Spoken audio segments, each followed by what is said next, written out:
Dhaka বহুভাষী ষাটলিপি training centre, স্বপ্ন এখন সরকারি চাকরির।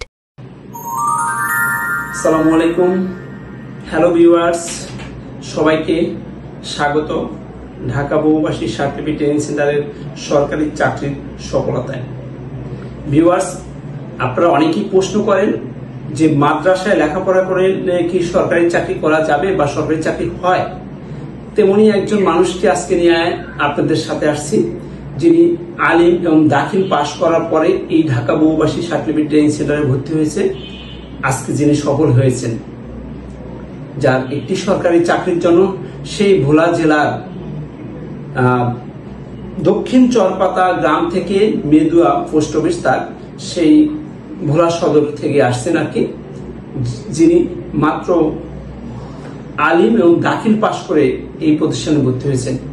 আলহামদুলিল্লাহ, সেই মানুষটি আজকে সফল এবং তার সেই জন্মভূমি নিজ জেলায় ভোলাতেই তার চাকরি হয়েছে, জেলা প্রশাসকের কার্যালয় ভোলাতে। তার পদবি হলো বেঞ্চ সহকারী, যার গ্রেড হলো 16। তো আজকে আমি যার কথা বলছিলাম তিনি হলো আমার এই যে সামনে বসা জনাব মোহাম্মদ ওমর ফারুক।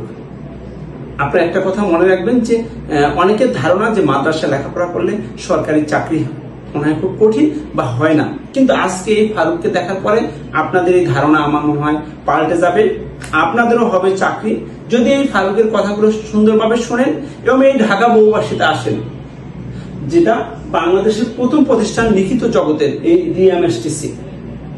এবং এইখানে ভর্তি হয়েছে, সরকারি চাকরি পায় নাই এমনটা খুব কম লোকই বলতে পারবেন। তবে এখানে ভর্তি হওয়ার পর নিয়মিত আপনাকে লেগে থাকতে হবে। তো চলুন এবার যিনি আজকে সফল হয়েছেন, যার জীবনের সফলতার গল্প বলতে এসেছেন, আপনাদেরকে শোনাতে এসেছেন, যদি এই ফারুকের কথা একটু হয় আপনাদের হৃদয়ে লেগে থাকে, হয়তোবা আপনিও আসবেন একদিন এই ডিএমএসটিসিতে ফারুকের মতো সফলতার গল্প বলতে, যেমনটা আজকে আসছেন ফারুক সেই ভোলা জেলা থেকে। আমরা এবার চলি ফারুকের কাছে। হ্যালো ফারুক, কেমন আছেন আপনি? ভালো আছেন? জি আলহামদুলিল্লাহ। ফারুক, আপনার গ্রামের পরিচয়টা যদি একটু দিতেন। আমার গ্রাম হলো ওয়ার্ড নম্বর 3, দক্ষিণ চরপাতা, ইউনিয়ন পশ্চিম ইলিশা, উপজেলা ভোলা সদর, জেলা ভোলা। ভোলা জেলা ভোলা। আর আপনার হচ্ছে সেই মেদুয়া গ্রাম পোস্ট অফিস, আর গ্রাম হচ্ছে সেই দক্ষিণ চরপাতা। তো আপনার লেখাপড়াটা একটু যদি বলতেন।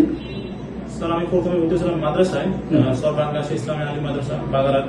হ্যাঁ, সেখান থেকে আপনি বাগারহাট পাঙ্গাসিয়া মাদ্রাসা, সেখান থেকে আপনি প্রথম কি আলিম দাখিল পাস করলেন। দাখিল এটা হচ্ছে এসএসসি। আচ্ছা, তারপরে আলিম কোথায় পাস করছেন? কোথা থেকে? ওই মাদ্রাসায় আলিম আছে। মাশাআল্লাহ। সেই কোথায় অজপাড়া গা থেকে সে মাদ্রাসায় লেখাপড়া করে জানি না এই ডিএমএসটিসি তে কিভাবে আসলো, আজকে সে সরকারি চাকরি নিয়ে তার সেই গ্রামের বাড়ি চলে যাচ্ছে। কিভাবে পাইলেন এই মাদ্রাসায় লেখাপড়া করে? কেন আপনি এই ডিএমএসটিসি কে খুঁজতে বের করলেন সেটা একটু বলবেন প্লিজ।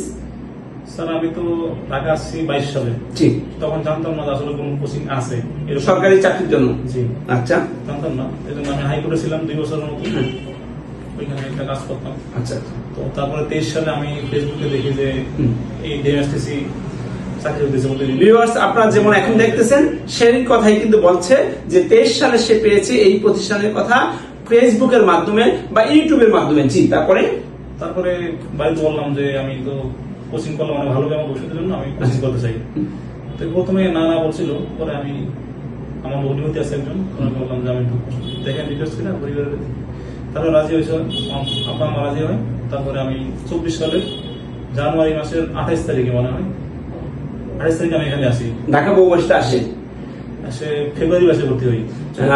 আপনার ফেব্রুয়ারিতে ক্লাস শুরু হবে আর কি? জি জি। তারপরে ভর্তি হই, তারপরে ওরিয়েন্টেশন হয় মানে ফেব্রুয়ারি 4 তারিখে। আচ্ছা, ওরিয়েন্টেশনের পরে ক্লাস শুরু হয়, নিয়মিত ক্লাস করতাম। ক্লাস করার আপনাকে 4 মাস অতিক্রম হওয়ার পরে আমি অসুস্থ হয়েছিল। আচ্ছা আচ্ছা, অসুস্থ হওয়ার পর 2 মাস বিছানায় শোয়া ছিল। টোটালি আমি বাইরে ছিলাম ওই সময়, ঢাকা আসছিলাম না। তারপরে 6 মাস পর আমি সুস্থ হই, ওই সময় ক্লাস শেষ হয়ে যায়। তারপর নিয়মিত আসতাম এবং কোচিং করতাম, পড়াশোনা করতাম। এখানে পরিবেশ ভালো ছিল।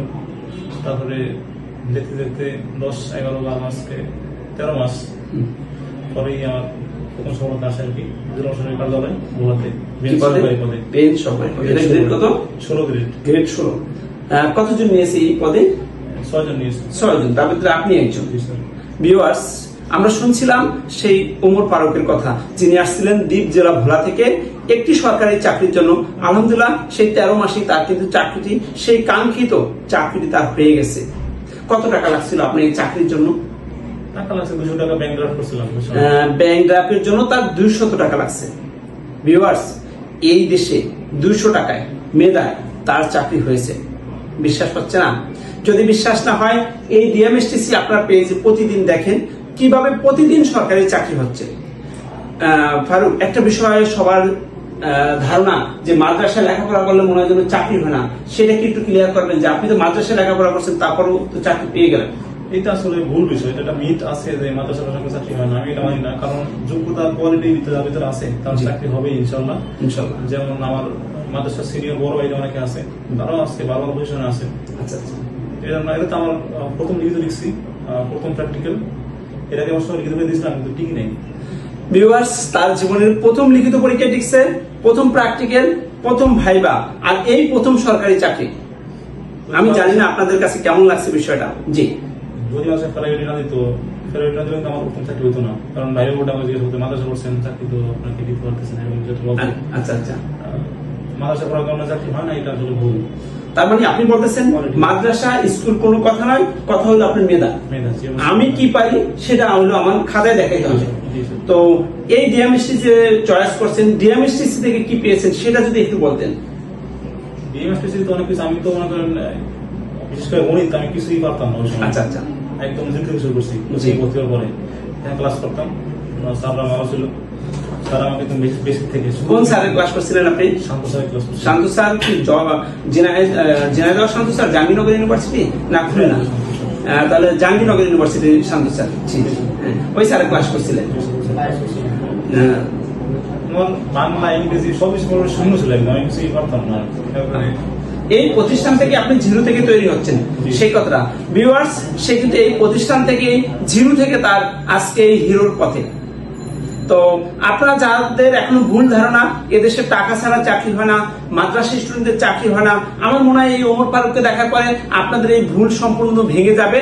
আপনারাও আসবেন একদিন এই ডিএমএসটিসিতে আপনাদের জীবনের সফলতার গল্প তো বলতে, যেমনটা এসেছেন এই দ্বীপ জেলা ভোলা থেকে আমাদের এই ফারুক আজকে সরকারি চাকরি নিয়ে এসে বাড়ি ফিরে যাচ্ছে। ফারুকের প্রথম পরীক্ষা, প্রথম চাকরি। তো ফারুক, ডিএমএসটিসি নিয়ে আর কিছু বলার আছে? যারা এখনো সরকারি চাকরি পায় নাই, মেধাকে বিশ্বাস করে না, তাদের জন্য কি বলবেন একটু? আসলে কোচিং জরুরি, কারণ হচ্ছে বাইরে থেকে পড়াশোনা হয় না, এখানে আসলে আগ্রহ বাড়ে, অনেকে চাকরি হয়, প্রায় চাকরি হয়। দেখতাম বড় ভাইরা চাকরি হচ্ছে দিন দিন, দেখে আমার আগ্রহ বাড়তো যে না, আমার পড়াশোনা আরো ভালো করা দরকার। আসলে এই পড়াশোনা হচ্ছে না, এভাবে মোটিভেশন, স্যার তো মোটিভেশন সময় দিতই। আর এখানে যে মাসিক পরীক্ষাটা হয় ওইটা সবচেয়ে বেশি ইফেক্টিভ আমার কাছে মনে হয়। প্রতি মাসে আমাদের লিখিত যে পরীক্ষাটা হয় সেটা, আপনি কি আমাদের এই পরীক্ষাগুলো দিয়েছেন?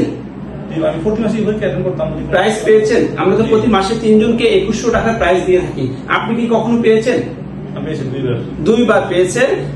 এই মাসে সে লাস্ট পেয়েছে এবং এই মাসেই তার চাকরি হয়ে গেছে আলহামদুলিল্লাহ। এই প্রতিষ্ঠানে একটা বিষয়, আপনি যদি একবার প্রাইজ দিতে পারেন তাহলে চাকরি আপনাকে আর কেউ ঠেকাইতে পারবে না। ইনশাল্লাহ চাকরি হয়ে যাবে খুব কম সময়ে, যদি আপনি একবার প্র্যাকটিক্যালি আমাদের এখানে টিকতে পারেন বা আমাদের এখানকার প্রাইজ দিতে পারেন। এটা আমাদের অনেক বছরের অভিজ্ঞতা থেকে বলছি। এই যে এই ছেলেটা এই মাসেই প্রাইজ পেয়েছে, এই মাসেই তার চাকরি হয়ে গেছে। ভিউয়ার্স, যদি আপনারা মেধাকে বিশ্বাস করেন, এই ডিএমএসটিসি কে বিশ্বাস করেন, যদি আপনি 100 টাকায় চাকরি নিতে চান, তাহলে এই ডিএমএসটিসির বিকল্প আমার মনে হয় কি আছে? আরো কোচিং আছে, অন্যান্য কোচিং আছে, কিন্তু ওইখানে এত কম্পিটিশন নাই, আর এত এভাবে ভালো শিক্ষক গুলো দিতে পারবে না। আর এটা একটা আল্লাহর অশেষ রহমত, এখানে ভর্তি হলেই হয় সরকারি চাকরি, ফ্রি এবং ফেয়ার পাবে। যেমনটা পেয়েছেন ফারুক, ফারুকের সাথে আমাদের আরো একজনের চাকরি হয়েছে গিয়াস, সে হয়েছে কপিস্ট পদে এই ভোলা জেলা প্রশাসন কার্যালয়। তো আপনাদের কোনো জিজ্ঞাসা থাকলে ফারুক, আপনারা আমাদের এই আমাদের এই কি বলবো যে এটা দেখার পরে যদি আপনাদের কোনো প্রশ্ন থাকে আপনারা আমাদের কমেন্টে জানাইতে পারেন ফারুক সম্পর্কে বা ঢাকা বহুবাসী সম্পর্কে। কোনো প্রশ্ন থাকলে। তবে এটা এমন একটা প্রতিষ্ঠান বাংলাদেশের প্রথম লিখিত জগতে, এখানে আমরা বাংলা, অঙ্ক, ইংলিশ, সাধারণ জ্ঞান এই 4টা সাবজেক্ট প্রশিক্ষণ দিই লিখিত পরীক্ষার জন্য। ও হ্যালো ভিউয়ার্স, আরেকটা বিষয় হলো আমাদের কোনো শাখা নেই, আর আমাদের এখানে ভর্তি হওয়ার 1 মাস আগে আপনাকে সিট বুকিং দিতে হবে। সারা বাংলাদেশ থেকে 64 জেলা থেকে এখানে এসে চাকরির জন্য প্রশিক্ষণ নিয়ে সবাই সফল হয়ে যাচ্ছেন ইনশাল্লাহ। শুধু দেশ কেন, দেশের বাইরেও যারা শিক্ষিত বেকার বাইরে গেছিলেন তারাও ফিরে আসছেন এবং এই প্রতিষ্ঠানে প্রশিক্ষণ নিয়ে আজ তারা সরকারি চাকরিজীবী। ফারুক, ডিএমএসটিসি সম্পর্কে আর কিছু বলার আছে আপনার?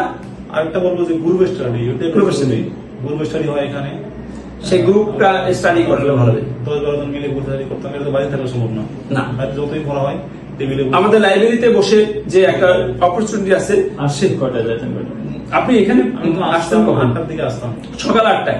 আর প্রতিষ্ঠান থেকে যেতেন কখন, মানে ত্যাগ করতেন কখন?